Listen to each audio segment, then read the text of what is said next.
Good morning. Welcome to Cathy's Eclectic Garden. I'm Cathy, and I garden in Zone 5B, 6A in Northwest Ohio. This morning, we are going to tour the Garden of Weedin. We'll be right back.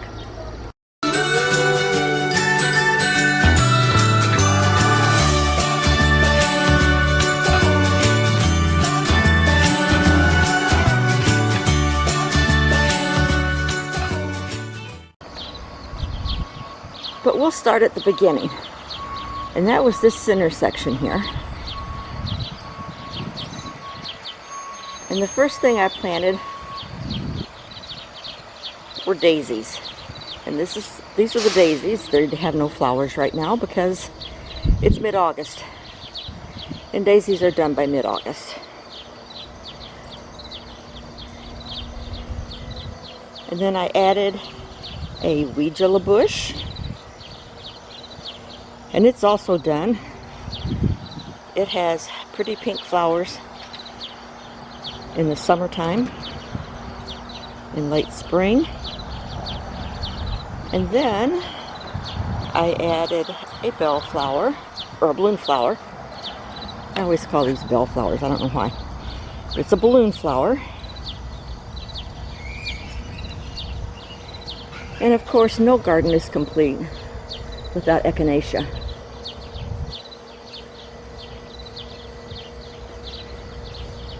Sometimes I plant poppies in here, annual poppies.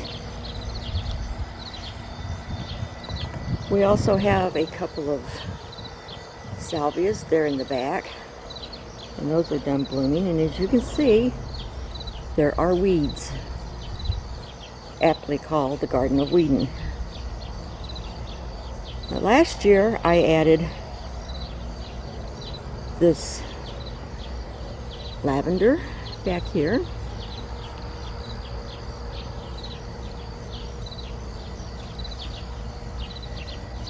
And we also have a profusion salvia, pink profusion salvia, up here that's not blooming right now. So this is where it all started. One of the very first additions to this garden, after the initial planting, was this Palace Purple Heuchera, and it is in a large container, and it is huge. I love coral bells, which is what a heuchera is commonly called. And I could never grow them in my landscape because the slugs kept eating them before they even grew. So I decided to see if I could get one to grow in a pot. And boy, did it grow.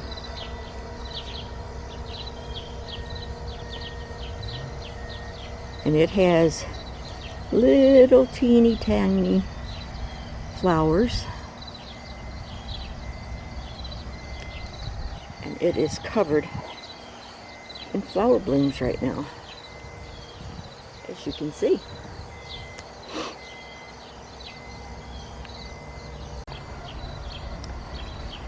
The next addition was this weedilla tree, and this is about 8 feet tall, and it's in its second bloom.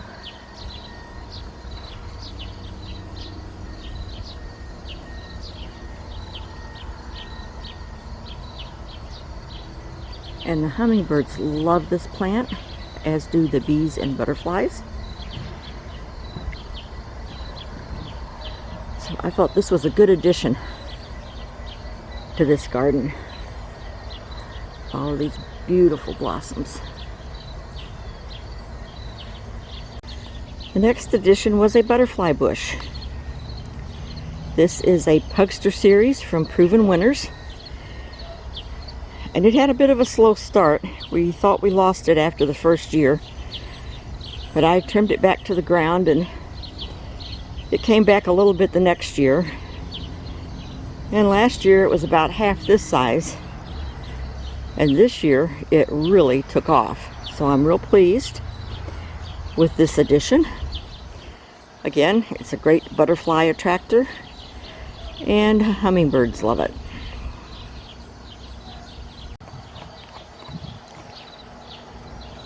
In 2020, I decided I wanted to make a major addition to this garden. So this area here was added. I dug this all out, dug all the sod out.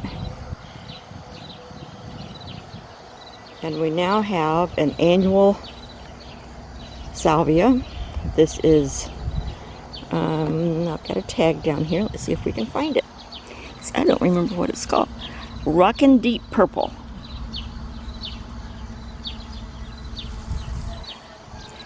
This is also a proven winter's plant. And that is an annual.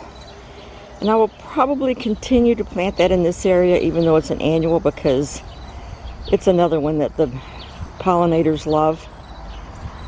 And I just think it's a beautiful plant. There's also a fuchsia variety and I think a blue variety.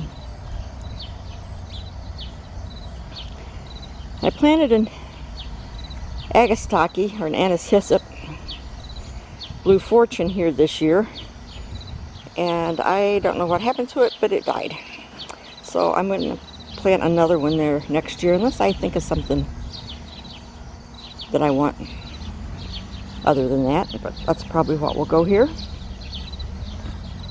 And I also planted a Purple Majesty millet. And it has these tall, almost look like cattails.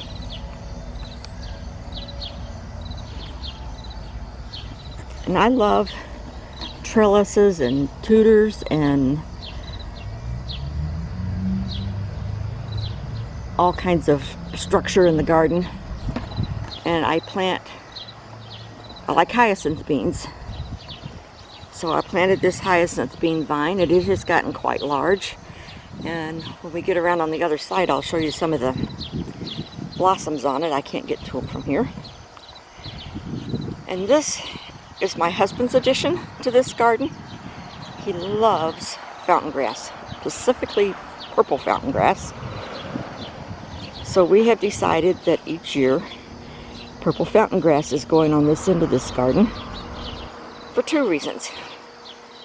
First reason is it looks beautiful. Second reason, he loves it. And the third reason, where this garden is planted, we lovingly call Wind Alley. That's because it's on the north side of the house and it's open to the west winds. And we get some wicked west winds sometimes. And this is a bit of a barrier for the rest of the garden to protect it from the winds. Now I can show you these purple hyacinth beans flowers here. You can see how beautiful those are.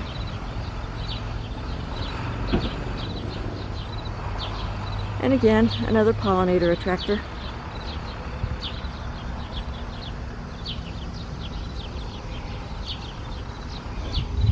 And we have a little Japanese maple here, and I'm not sure what's going on with this baby.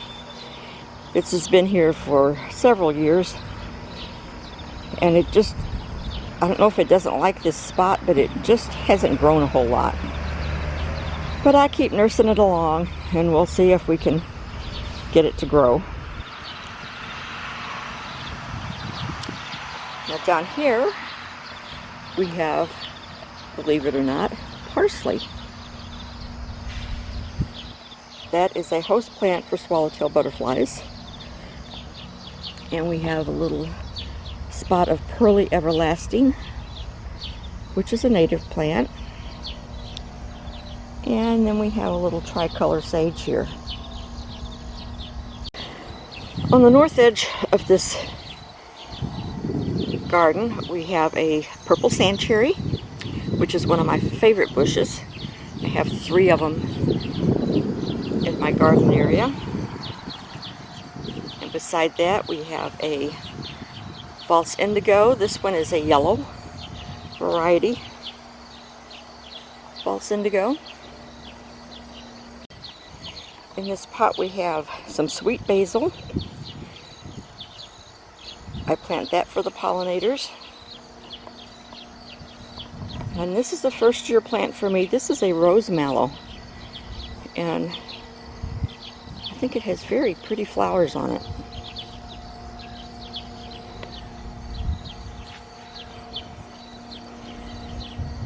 And here we have a Blue Fortune Agastaki. This one did live. It has lots of flower heads on it. It smells luscious. And back here we have another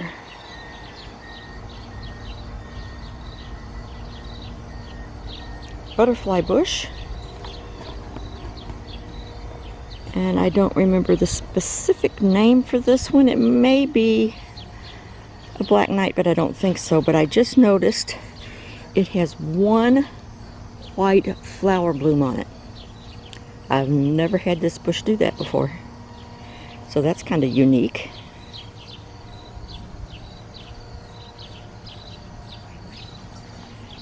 And here we have a columbine. And this blooms in the spring.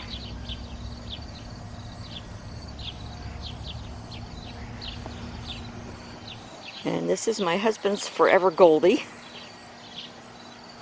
He really liked the color of this shrub. And that's been here for quite a while. And then we have a Proven Winners Russian Sage, Denim and Lace.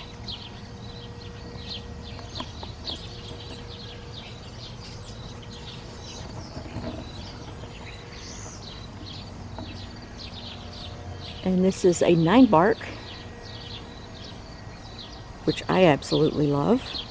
Has pretty pinky white flowers in the springtime. And it is kind of surrounded by dill. And the dill is for the swallowtail butterflies. It's one of their host plants. I usually have to pull a lot of it because it would take over the garden if I didn't.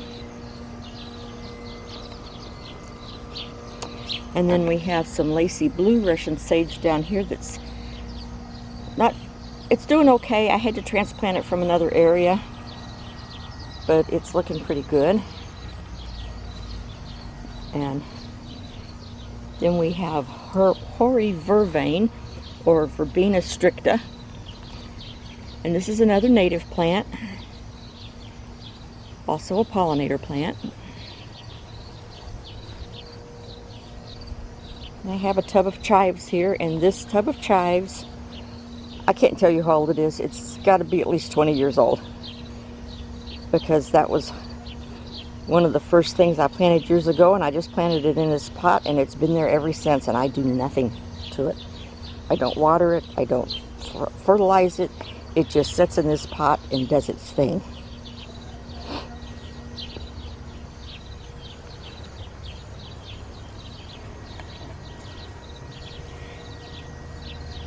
And we have, since the Weedin tree, we have been in the newest area of the garden that I just added this year, and it's on the east end, and this is where I've got most of my lavender. This is a Russian sage here, Denim and Lace again, and this is a Hidcote English lavender.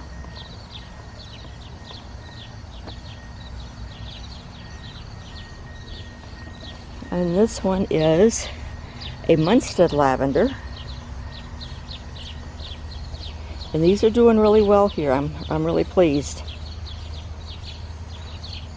And then these three, this one, and this one, and this one, are Sweet Romance lavenders. Now back behind the lavender, kind of hidden back there, is a wild lupine. I had to stop and think what the name of it was, or lupin. And I grew those from seed, and they did not bloom this year. because it was the first year, but I'm anticipating fabulous blooms next year.